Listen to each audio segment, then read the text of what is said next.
Hello and welcome to a tutorial video of my podcast all about knitting and crochet and my yarn shop here in Wiesbaden, Germany. I'm Kiko and today I want to talk about how to put beads into your knitting. This is the little sock that I have prepared beforehand. You can see the beads in the sock. And I think putting beads into your knitting is the request that I've gotten most to do a tutorial video. And I've used different methods. For the cast on up here, I pre-strung the beads onto the yarn. And down here with the pattern, I place the beads on certain stitches. So first of all, we need some yarn. I have here some leftover yarn by Drops Fabel Print. And I've already strung a few beads onto the yarn, so it won't take too long. And I knit my sock with 36 stitches as usual. And for every other cast on stitch, I put a bead. So we need 18 beads on the yarn. I've already put 10. Now we need 8 more. And I thought I would show you 2 different ways of stringing beads onto the yarn, and I'll do 4 beads each. If you often string beads onto yarn, it's worth getting a big eye beading needle, and the needle, I think I bought it in a plastic bag, but I keep it in this plastic tube that there were beads in before. And the thing about the needle is it's very flexible and it has these really huge eye. You can open almost the whole needle, and you can take your yarn and just place it in there and then pull it towards one end, and it really holds tight to the yarn. And with the other end, I can just pick up the beads and place as many on the needle as I want. Right now I'll just do 4. And then you just pull them onto the yarn, and it's a really easy thing. Now, if you don't use beads all that often, or you just want to give it a try, you can use something more simple, and that would be using a very normal sewing needle.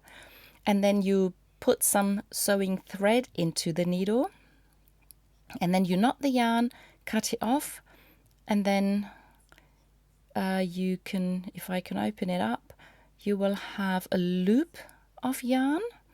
And this is where you put the yarn into. So now I place the yarn into the loop. You have to be a bit more careful because it won't hold on to the yarn. So you have to make sure it doesn't slip out.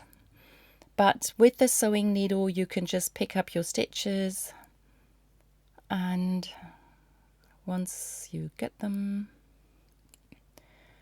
and the last one, and then you first push them from the needle onto the sewing yarn, and from the sewing yarn you pull it onto the wool thread. And as you can see, the yarn already slipped out of the loop, but once you have your beads, that's okay. And it should be 18 beads now. And yep, there we go.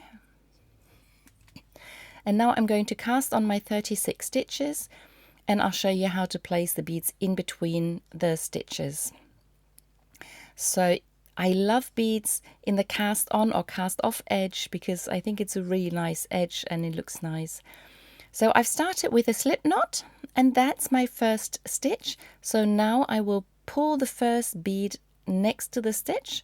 Then I'll take the yarn for the long tail cast on. I cast on 2 stitches and then I'll grab the next bead. I find if you use a bead for every stitch, it's very crowded. You can do that, especially if you have smaller beads, but I prefer having a bead every other stitch. So I will continue casting on 2 stitches and then pushing 1 bead next to the stitch. You can use pre-strung beads for normal knitting, especially if you knit in garter stitch. And with garter stitch, I usually wouldn't knit in the round because then you would have to knit around and purl around. But if you, for example, do wrist warmers that you knit to and fro with garter stitch, then you can place beads, but you do that in the wrong side row. Because if you place the beads in between the stitches on the wrong side row, the beads will show on the right side row. So that's a very interesting way to, you can use any chart and have beautiful motifs or patterns on your garter stitch knitting. And there you would string the beads just the way I did now. And then you just push the bead where you need it. So I didn't count the stitches, but I counted the beads, so it should be okay if I just keep casting on until I've used up all the beads. And sometimes I just place the beads over my finger so you don't have to push them that far. If you knit a whole wrist warmer, for example, you have to keep pushing the beads away for the rows where you don't need beads. And you have to be careful not to use a very delicate yarn because it might suffer from pushing the beads along all the time. Now I'm almost done. Now there are 2 more beads, and after the last bead I will only cast on 1 stitch because I had 1 stitch at the beginning, and I've pulled out one of the needles. And I would just knit the stitches now and not care about the beads that are there. And for these socks, I decided to do a knit 1 purl 1 rib because I think that looks nicer with the beads. Usually I knit 2 purl 2, but with the beads I thought it wouldn't look so nice. So I decided to do a knit 1 purl 1 pattern for these socks, 11, 12. And then I'll do that for 2 more needles, and then I'll have 12 stitches on 3 needles. That's 36 stitches. So if I didn't make a mistake, this should work out perfectly. And I usually knit the first row after casting on without closing to the round. I think it's easier this way. So with the beads, it's probably very easy to not turn your cast on stitches around, but I always knit the first row as a row and not in the round. And once I've divided the stitches onto the needles while knitting them, then I will close to knit in the round. And now I will connect the beginning and the end. And with the beads, it's really easy to see that you don't turn your stitches around the needle and you don't knit a Möbius tube. So I knit with the yarn from the last needle, but I knit the stitches of the first needle.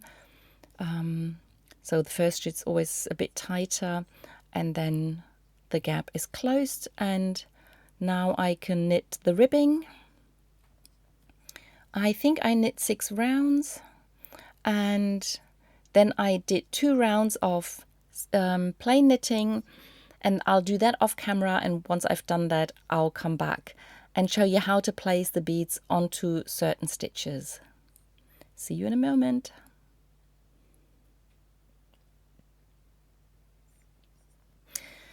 Now that's the last needle of the second round of plain stockinette stitch, and now I can start putting beads on the stitches. Just a word about the beads. I used 4mm beads. I sometimes use 3mm or 3 point something beads. If they are bigger, I think they're a bit too big for a fingering weight yarn. If you have smaller beads, I can't really get them onto the yarn, so I prefer 3 to 4mm beads. Now, I am not only have to think how to get the beads onto the stitches, but I have to think which stitches do I want the beads on. So in the first round, I put a bead every 6th stitch, so there are 5 stitches in between the beads. Then I put a bead on the stitches next to the bead in the round before, And then in the fourth row, I have every sixth stitch again, but offset from the first round. Then I put one round in between, and then I did it in the opposite direction. And it's just this very simple zigzag. If you're not sure about it, you can draw it on paper. But you can just put any pattern you want. You can use any chart, and you can just put a single motif on the side of the sock, because it's not a second color. You don't have floats or anything, so you can really freely decide where to put the beads. You could even do them just anywhere without plan beforehand. Now, how to put the bead on the stitch, I am going to show you two ways. And one way is with dental floss. And if you use the one that I just showed you, it's not the same thickness throughout, but it is one part is fairly thin. And then there's this thicker part, which is really good. And then you have this end that's a bit stronger. Now I'm going to start with this stronger bit. I can directly place the beads onto the dental floss. I don't need anything else. And the good thing about this thicker part is you can pack the beads there. You can just keep them there safely. So I've put them on this strong end, and when I put them on this thicker bit, they are not going to move, they're not going to get lost. And now with the first sock, I started with a bead on the very first stitch. Now to get this bead onto the stitch with the dental floss, I use this end that's a bit stronger, and I go through my stitch. And then I fold this stronger bit in half, and then I'm going to grab the first bead and push it over the end of the dental floss again.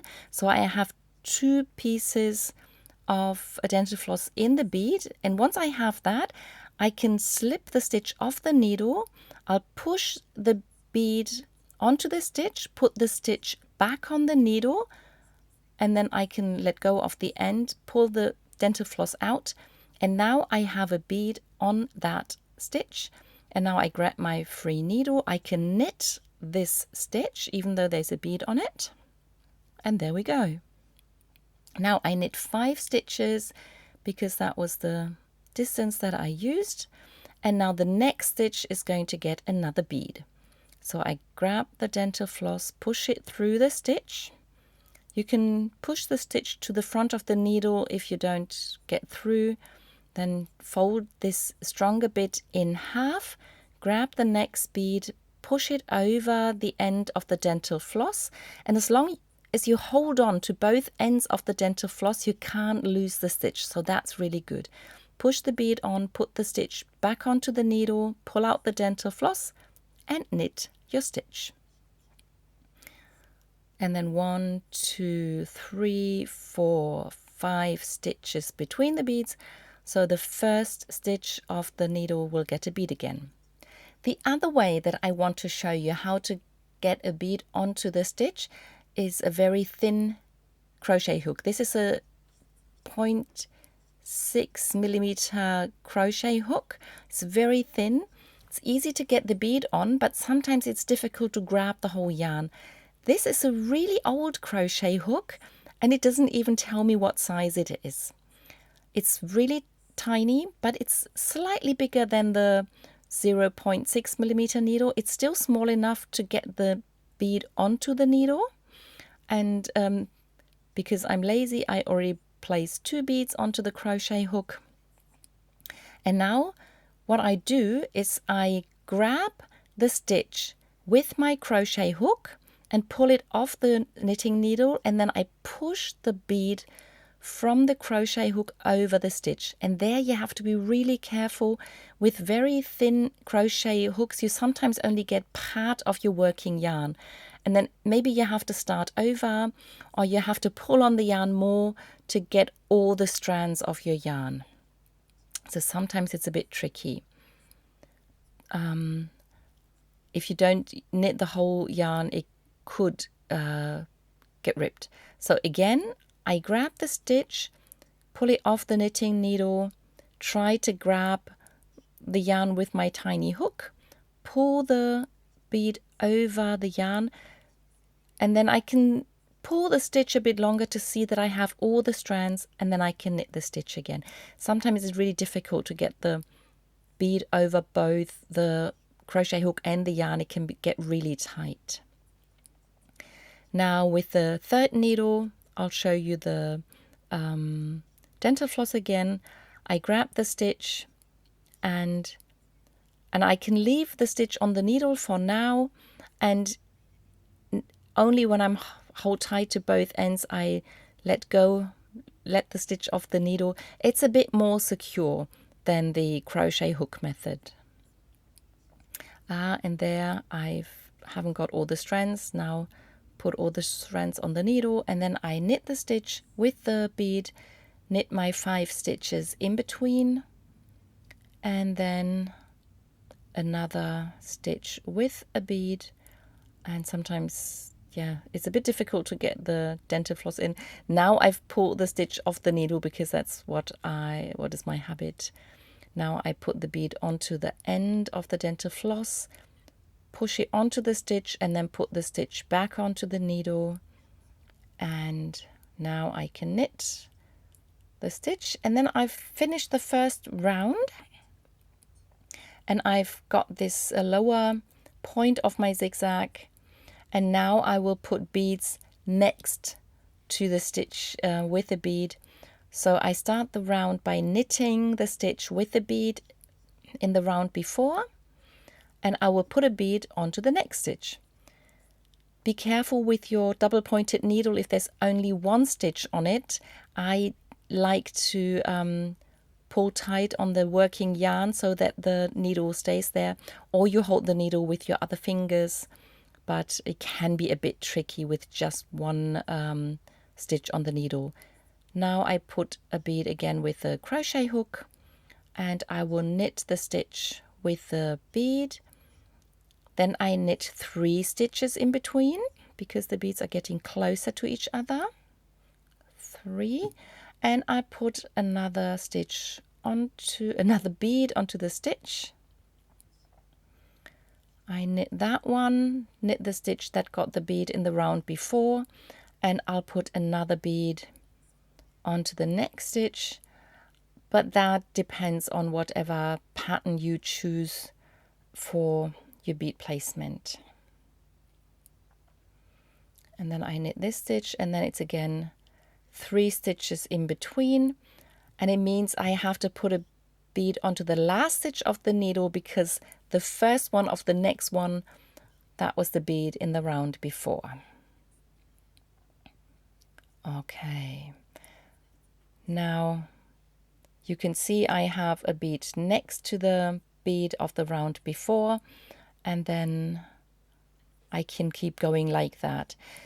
As I said before, you can write it down or draw it on a piece of paper, and or you can do a very simple pattern, just offsetting the beads from the first row, or just put them in freely without counting. I've seen several patterns that say you can place the beads however you like. You can start with a few beads and then do more and more, then it would look a bit like rain. So there's many possibilities. You can use beads that have a bigger contrast to the color of the yarn, then they're more visible. There's so many possibilities. And I think I've explained everything that I wanted to show you, different ways of stringing it on, different ways of putting the beads on the stitches, and I hope now you can add beads to your knitting. I hope you could understand everything and you're really keen on putting beads in your knitting or crochet. See you in the next one. Bye!